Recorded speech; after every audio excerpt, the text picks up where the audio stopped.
During the past couple weeks, there's been a steady conversation on a matter that we're going to talk about tonight. And I feel that it needs to be addressed. I don't think it is addressed as often as it should. The title of the message is Why We See Children Suffer Today. With everything going on, it seems like every week it's a different focus. One week it would be COVID, the next week it would be different pandemics. When I was getting this ready, I wanted to take my own bias out. I wanted to take my own belief system. I wanted to take my own thing that I reside in, and I just wanted to give facts. But I want to focus on what is God's view of the death of children. The first point is why the fear of God is important. I think that we talked a lot about that during the course of the day. Now let's go to Exodus chapter 1, 7 through 22. Exodus chapter 1, 7 through 22.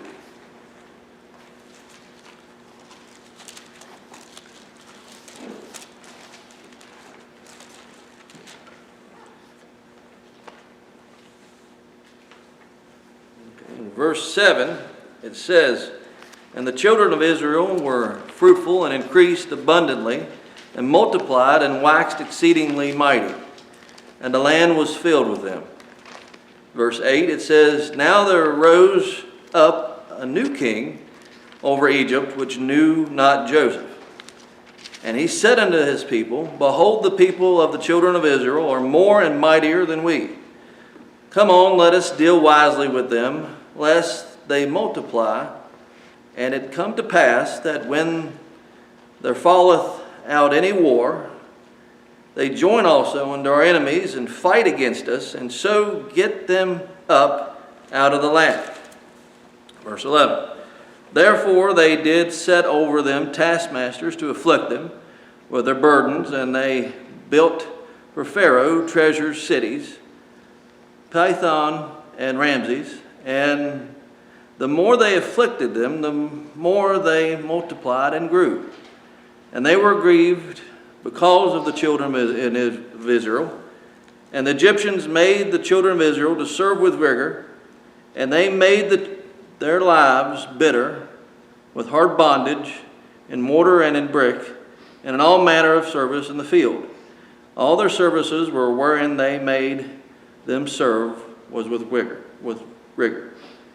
And the king of Egypt spake to the Hebrews midwives, which the name of the one was Sapphira, and the name of the other Puah.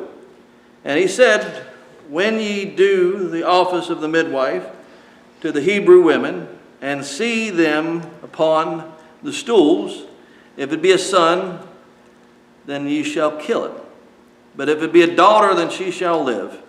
And the midwives feared God," remember that, "and they did not as the king of Egypt commanded them, but saved the men children alive.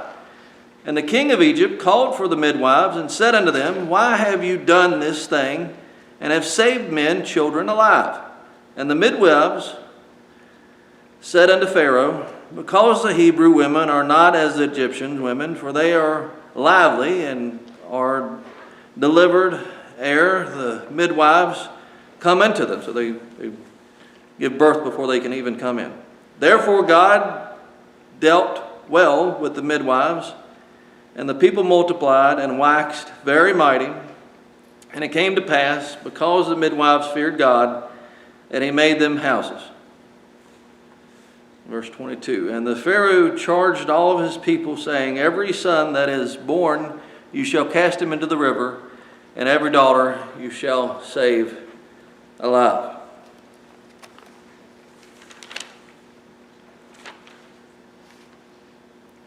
Verses 10 through 14, we see the affliction and the bondage.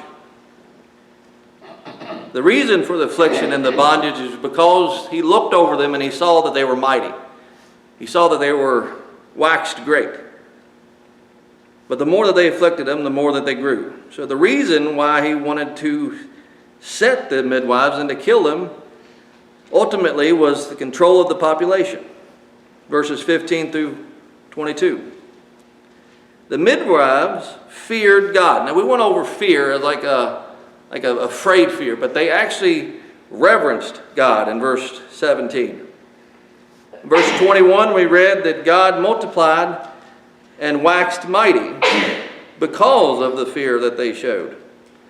And then in verse 21, it says that they blessed them with children. It says that they made houses, but it's household, so they blessed them with children. Why would the midwives fear God more than man? Why would they fear? Pharaoh had the ability to kill them, like in a heartbeat. Two of them, I need you to kill the children, and they feared God. Why? Well, these midwives were slaves. These midwives were defying the orders of the absolute king. Disobedience to them would cost them their lives. It's funny how as many children that was born, there was only two midwives that was mentioned, Shira and Puah. Now it says that in the very beginning, in verse 8, it said that the new king, which knew not Joseph. Now if we remember back, let's go there. Genesis 41, 38 through 41. Genesis 41, and then we're going to go 38 through 41. It says, And Pharaoh said unto his servants, Can we find such a one that is this, is a man in whom the Spirit of God is? And Pharaoh said unto Joseph, For as much as God hath showed thee all this, there is none so discreet and wise as thou art. Thou shalt be over my house, and according unto thy word shall all people be ruled. Only in the throne will I be greater than you, than thou. And Pharaoh said unto Joseph, See, I have set thee over all the land of Egypt. And then verse 57, it says, And all countries came unto Egypt to Joseph for to buy corn, because that the famine was so sore in all lands. They knew Joseph because he was responsible for saving all of them. Joseph had the dream, brought everybody in, and it grew from there. And they knew it was because of God. There was a higher power that was this being, and they ruled and respected him over Pharaoh because that was their God. Now, during Pharaoh's time, there's different gods for different aspects, but the Hebrews, they worshiped God. Now, let's go to Genesis 50, 25. Genesis 50, 25.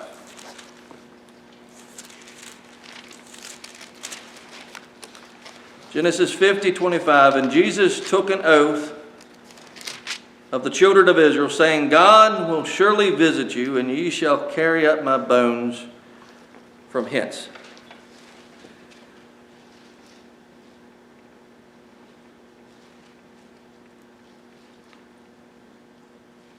If you didn't know, I guess, who saved your people, you didn't know how that happened, somebody that comes along and they didn't know Joseph, they didn't know what he was, they didn't know how Egypt itself was saved from Joseph, from the famine that was going on, all he saw was this multitude of people, and he feared them maybe taking over his land, taking over Egypt. He just feared that. Let's go to Psalm 33:12. Psalm 33:12. We're only going to hit on this verse and one other.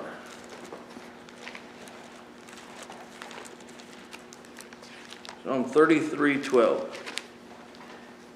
It says, Blessed is the nation whose God is the Lord, and the people whom he hath chosen of his inheritance.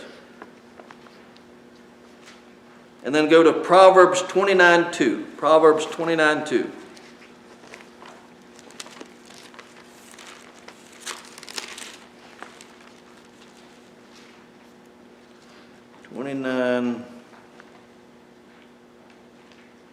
verse 2. When the righteous are in authority, the people rejoice, but when the wicked beareth rule, the people mourn. The previous Pharaoh gave every authority to Joseph. Why? Because he valued people over authority. He valued his people. He valued Egypt growing. And he didn't look at his own authority and say, you know what, if I could just rule these people, if I could just kill all of these people, I could save Egypt. The other Pharaoh was willing to give up as much as close to his throne. But then this new Pharaoh, which knew no Joseph, he just saw them as a threat.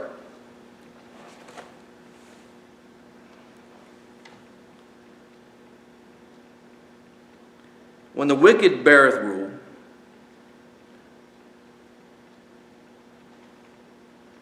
let's go to Exodus 1:10 just to reflect. Exodus 1:10.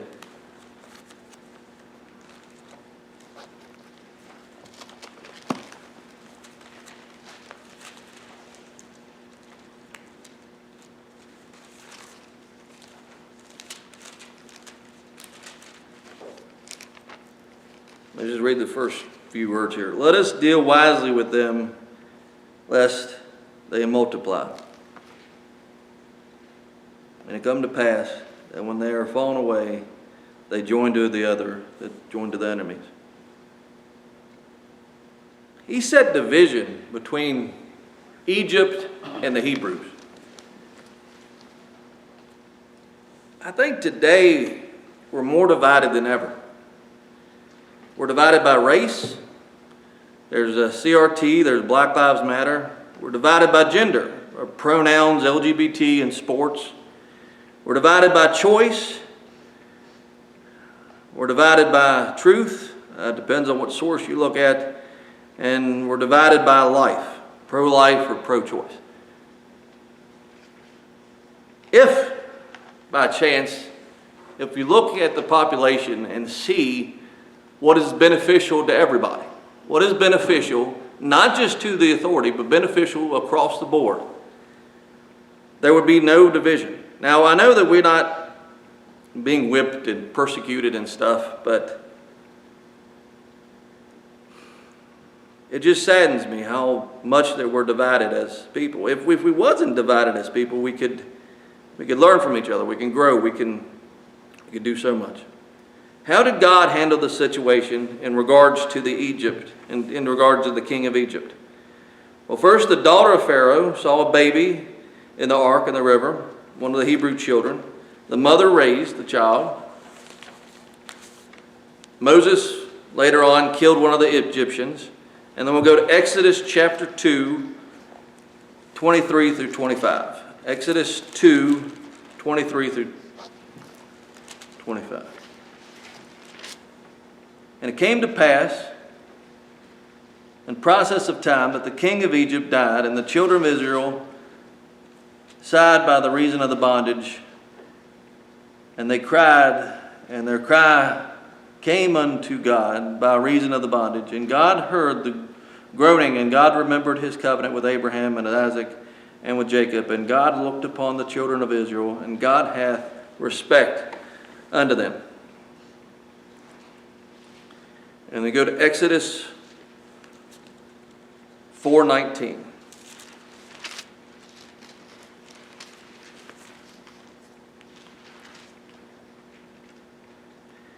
This is when Moses left and he came back. And the Lord said unto Moses in Midian, Go return unto Egypt, for all the men that are dead which sought thy life.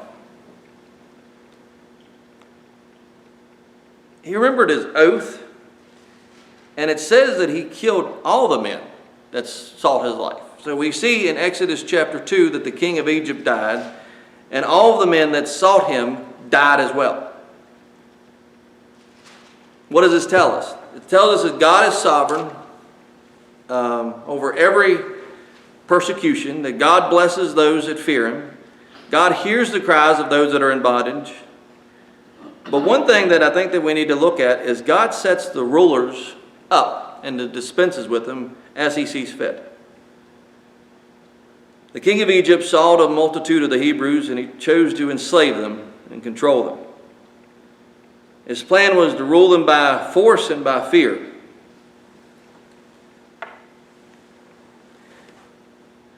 When it comes to pro-life and pro-choice, most people in power address the conclusion based on two things, and I think we see it here: the fear of God, or no fear of God at all. Most of the time, if you choose to reverence fear of God, you're respecting, and the other one is that hearing of the land, the law of man. I find it very odd that pro-choice and different things only come up during election time. When it comes time to, when they want to address something, that's the only time that it really comes up. And we're going to talk on the reasons for that. But why abortion? That's what hit my head, my heart, when I was getting ready for this message. When people turn 18, in most states, you can legally purchase tobacco products. Every single purchase of tobacco products, every containment holds, and it explains is that it can cause cancer. When people turn 21, it is legally able to purchase alcohol. But every single product of alcohol contains warning that women should not drink during pregnancy, impairs your ability to drive, may cause health problems. In schools, we used to wear goggles that you could, this is what happens when you drink and drive. In health class, we were educated on pregnancy and birth control, briefly. In hunter safety classes, when you're older and you get it later, you get taught on how to use a gun, how to load a gun, how to walk with a gun, and the safety. When you go to buy a gun, there's background checks. But when it comes to abortion, why isn't there more education and more emphasis on what can cause it? We emphasize it on everything else. The second point is the sacrifice of children. Let's go to Deuteronomy chapter 12, 28 through 31.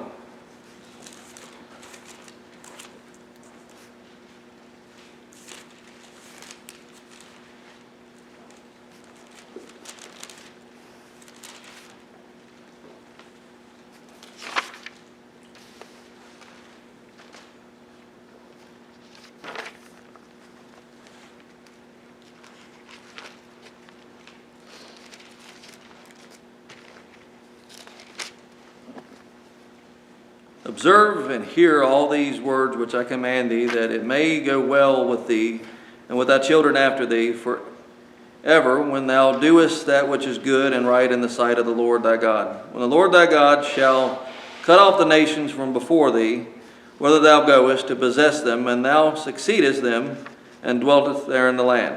Take heed to thyself, that thou be not snared of the following after them. After that they destroyed from before thee, and that thou inquire not after their gods, saying, how do these nations serve their gods? Even so I do likewise. Verse 31, and thou shalt not do unto the Lord thy God for every abomination to the Lord which he hateth have they done unto their gods. For even their sons and their daughters they have burnt in the fire to their gods.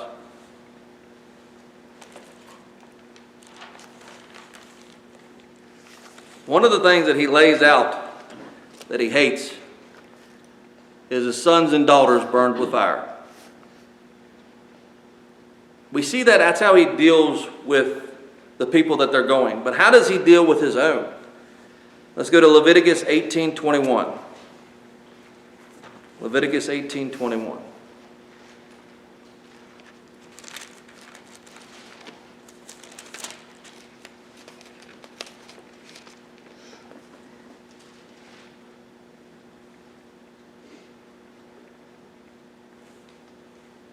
And thou shalt not let any of thy seed pass through the fire to Moloch, neither shalt thou profane the name of the Lord.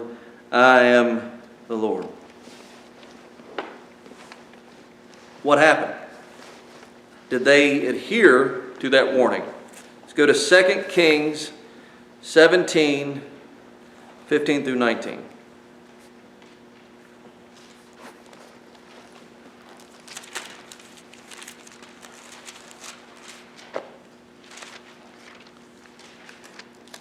And they rejected his statutes and his covenant that he made with their fathers, and his testimonies, which he testified against them, and they followed vanity and became vain, and went after the heathen that were round about them, concerning whom the Lord hath charged them that they should not do like them.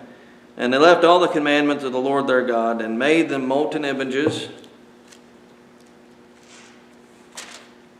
even 2 calves made of grove, and worshipped all the host of heaven, and served Baal. And they caused their sons and their daughters to pass through the fire, used divination and enchantments, and sold themselves to do evil in the sight of the Lord, to provoke him to anger.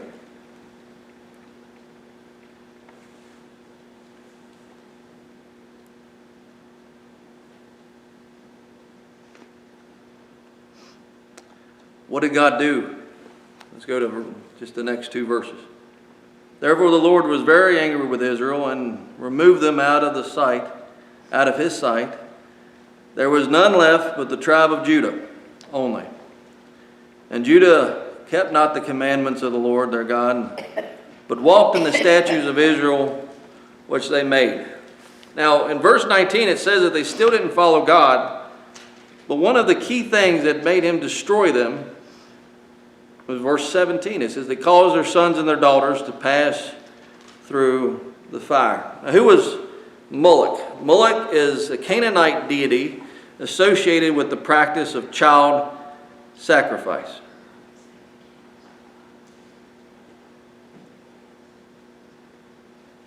Do we sacrifice today? Do we sacrifice children today? I think we sacrifice children for different reasons. One of the first ones that I put is for pleasure. A cig can kill you, but people still smoke. Drink can cause health issues and can cause you a whole lot of legal problems later on down the road, but people still drink.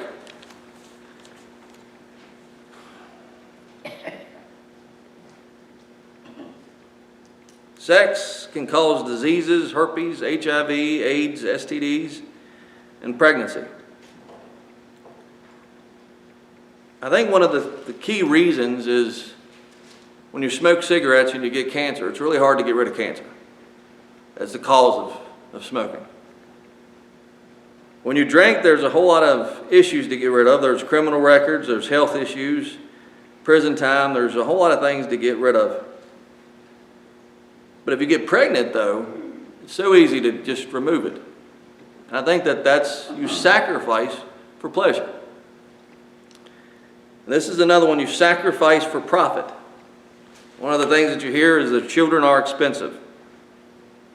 Me and the pastor, when we went to one home, and this was a few years ago, there was this couple. They were not married, but we asked them, why didn't you get married? And they said, well, we can collect more if we're not married.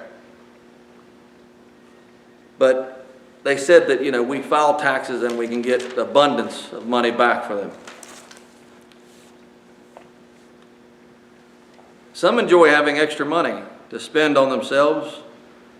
Some live paycheck to paycheck, so they sacrifice the child so they don't have to worry about that additional expense. Most people barely make ends meet, and they just can't afford child care. In January 9th, 2020, there's an article that shows $616.8 million in taxpayer funding from $563.8 million in 2018. So $616.8 million in 2020, taxpayer, for abortion. Let that sink in. One of the reasons why they say, you can't talk about it, my taxes pay for child abortions. I think that everybody that pays taxes should be able to speak on this because we pay for it. $1.6 billion in revenue is what the Planned Parenthood, this is what they said, $1.6 billion in revenue. One thing that I ask myself is, why don't they use it to help adoption? Why don't they help to do foster care? Why don't they put money into the homes to help families that need it? You take $616 million out to kill a baby. Why can't you put $616.8 million to help save a baby? It's so depressing. Independent adoption costs $15,000 to $40,000. Average cost is $70,000. Locally, if you go, it's $20,000. And why is it so expensive? Attorneys, social workers, physicians, government administrators, adoption specialists, counselors. Foster care is a joke. Foster care is, you can foster a child. This is when it, like no other family members, if it goes into foster care, it's really bad. But if it goes into foster care, it gets pulled away from the family members until they can get help. And that could be a year. If they do better within that year, it goes back to the family. Then it could be child abuse, it could be drugs, it could be all kinds of things. And they go back to the family. And if they mess up again, it goes again back into foster care. Not the same family, different family. So then the process goes back around. So it's a money gimmick. 1.6 billion in revenue if you kill a child, and it's millions in revenue if you keep them alive. It's so sad to see how children are used as pawns. And God sees the death, and he looks at these places and he sees all these children just burning alive, and he says, you know, we're going to wipe the face. But then the people that worship him, the people that follow him, does the same things. And he said, I'm going to wipe you out too. Then he sees Egypt. He saves his people. And then he hears this Pharaoh guy that he says, let's just kill them. Let's just throw them in the river. Now we're killing them over money and all this other stuff. I wonder what God thinks nowadays. We sacrifice also for position. A lot of times they'll say, well, we're not able to travel for the job. Well, you know, schooling costs. You know, worked hard for a position and I'm not, you know, not willing to lose it. Sometimes you sacrifice a child for protection. Many times pregnancies happen young. And most of the time you just go out and you just have fun, and the child comes into the life and you're not ready for the child. Maybe drugs are involved. Maybe that these people are on drugs and they're just having this relationship and a child comes into it.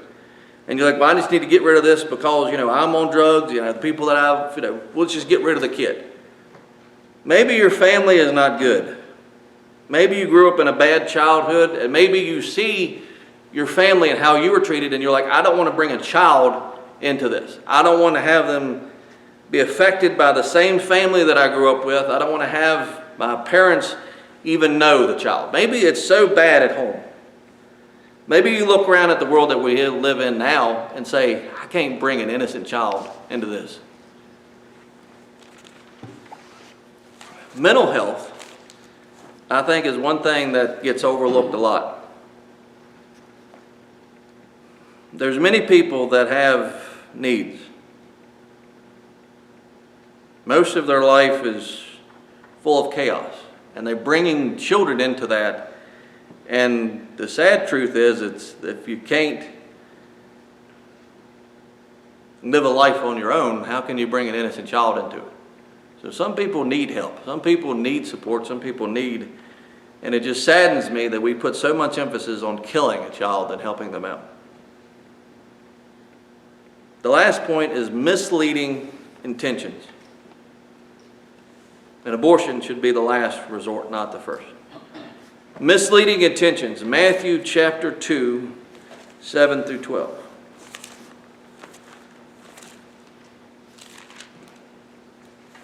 Matthew 2, 7 through 12.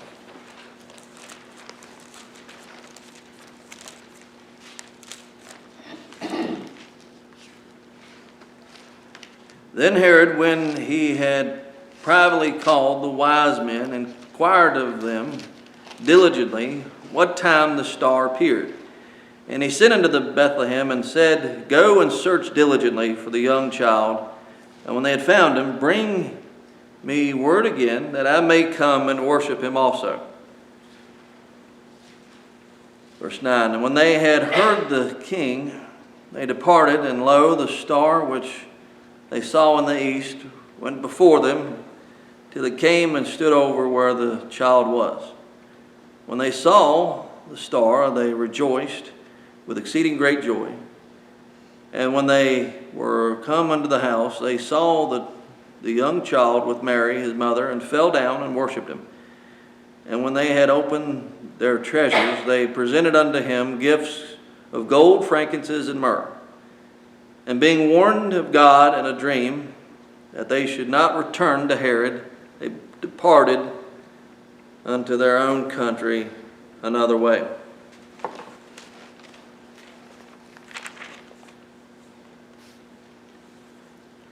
In verse 12,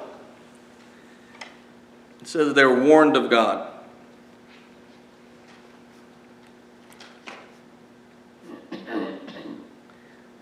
Did what Herod say, was it nice? Let me know and I'll come worship him. Yeah, sounds amazing. But it was misleading intentions. He wanted to come and kill him because he knew that there was a king that was coming, and he valued his throne over anything. He's like, I got to get rid of this baby. What lengths was he willing to go? Matthew 2:16. Just the next verse is over. Then Herod, when he saw that he was mocked of the wise men, was exceeding wroth, and sent forth and slew all the children that were in Bethlehem, and all the coast thereof, from 2 years old and under, according to the time which he had diligently inquired of the wise men. So 2 years pretty much went by. Let's go to 19 through 20. But when Herod was dead, behold, an angel of the Lord appeared unto a dream to Joseph in Egypt, saying, Arise and take the young child and his mother, and go into the land of Israel, for they, this is even, it's plural, so it's more than one. So this is everybody that killed all the children, including Herod, for they are dead which sought the young child's life.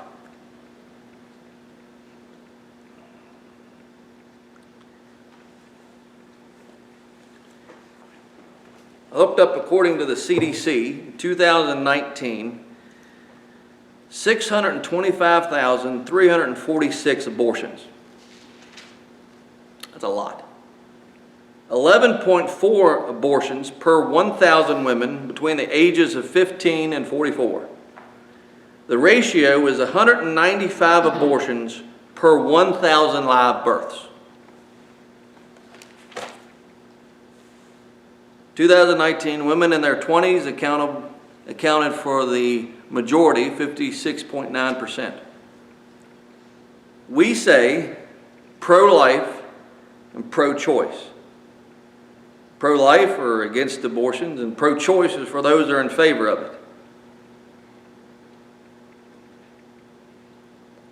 I wonder if the names were changed would help change the perspective. I wonder if the wise men were really wise and was able to distinguish between what Herod was really saying. Why did they need to be warned? In Matthew 2:18, there was weeping. All the children from 2 down died.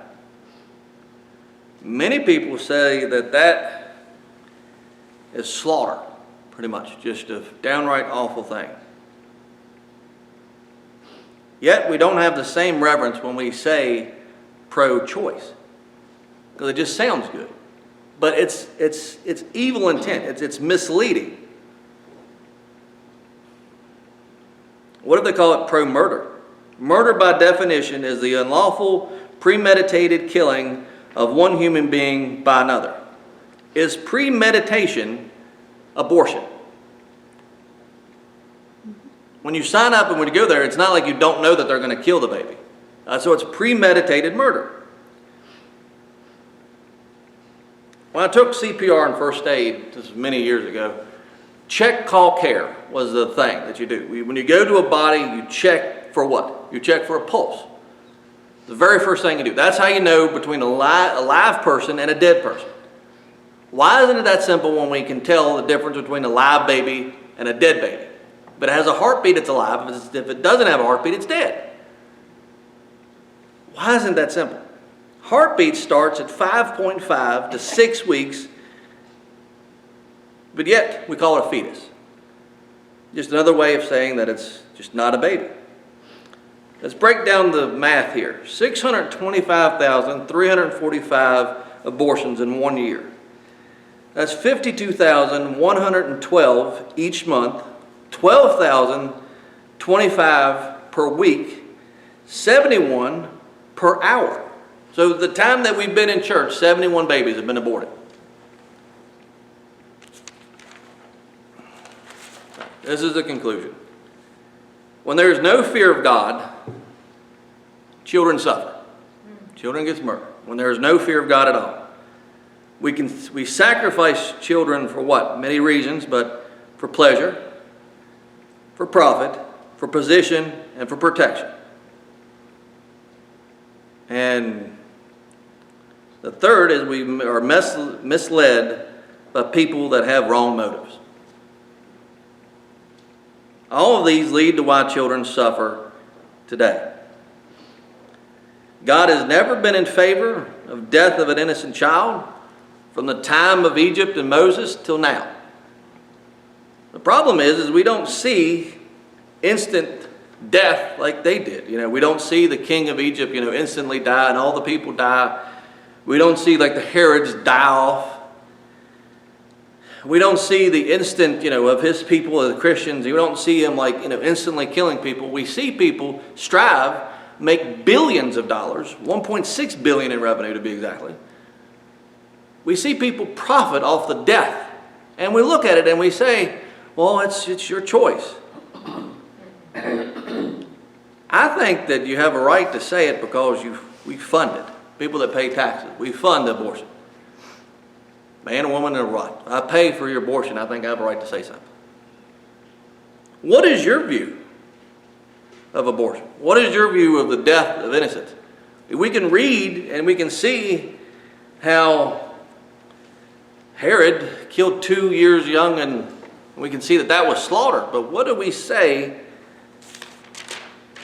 to the 625,346?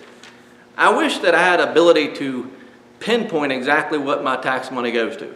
I would love it to go to help abortion, or not help abortion. Scratch that. I would like it to help adoption. I would like it to help foster. I would like it to help people that are struggling, that needed to help raise kids. I like to bring it to houses that really want to raise kids and bring up children the right way. If my money went to that, $616.8 million, I'd love it to. But sadly, it goes to the death. And I know this message, I usually incorporate, Jesus and his ability to grace and saving. I think that he can save people that even abort children, the death. I think that Christians is not, it doesn't mean that lost people abort kids. Christians abort kids too. And I think that they're forgiven of it, but I think if you can abort a baby and not feel guilty about it, you can murder somebody and not feel anything about it, I don't think you're a Christian. I think that God doesn't see any death of any child right, and to be honest, I don't either. That's my biased opinion. Let's pray. Thank you, Lord, for